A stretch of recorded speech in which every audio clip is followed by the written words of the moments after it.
Garmin is gearing up to shake things up big time with the rumored Fenix 8 line. And we've got the scoop thanks to some juicy retailer listings. If you've been itching for the latest on this, stick around because we're diving into all the details. Trust me, you don't want to miss this. So, let's kick things off with the release date. The listings from Finnish retailer Multitronic suggest we might see the Fenix 8 hitting shelves around 4th and the 6th of September. Perfect timing, right? This lines up perfectly with the annual IFA Expo in Berlin, also happening in early September. It's like Garmin planned it all along. Now, on to the pricing. Brace yourselves, because this gets interesting. The 43 and 47mm Fenix 8 models are listed at about €995, which translates to roughly £850 or $1,075.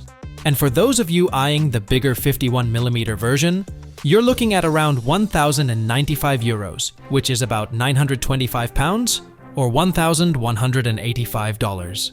Yikes! This pricing is more in line with the Epix Pro Gen 2 rather than the Fenix 7 series, which has us wondering, what's Garmin up to?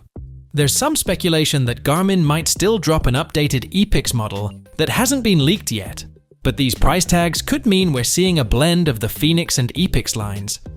And that brings us to the third big takeaway, the Fenix 8 branding.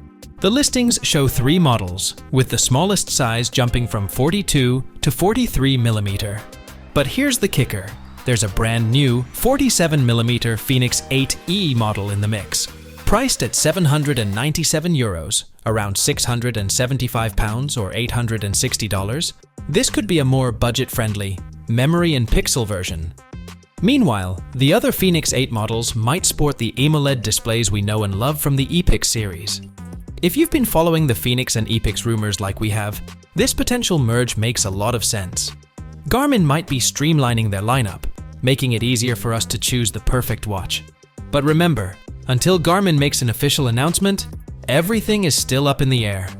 So, there you have it, the latest on the Garmin Fenix 8. What do you think about the potential changes? Are you excited or skeptical? Drop your thoughts in the comments below. And don't forget to subscribe and hit that notification bell so you don't miss any future updates. Peace out.